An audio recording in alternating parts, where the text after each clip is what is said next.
દિવસે શેકાયા અને રાત્રે બફાયા। રાત્રે પણ તાપમાનનો પારો સતત ઉપર જોવા મળ્યો છે। પ્રચંડ હીટ વેવના કારણે અમદાવાદ શહેરમાં રવિવારે સિઝનની સૌથી વધુ 44.9 ડિગ્રી ગરમી નોંધાઈ। સતત 2 દિવસથી 44 થી વધુ તે અગાઉના દિવસથી 43 ડિગ્રીથી વધુ ગરમી નોંધાઈ રહી છે।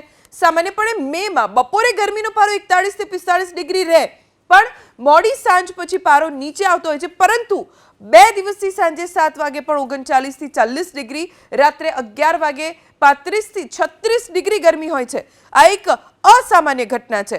એન્ટી સાયક્લોનિક સર્ક્યુલેશનની અસરથી શહેરમાં હીટવેવ છે। રવિવારે મહત્તમ તાપમાન સામાન્ય કરતા 3 ડિગ્રી, જ્યારે રાતનું તાપમાન સામાન્ય કરતા 3.5 ડિગ્રી વધ્યું હતું।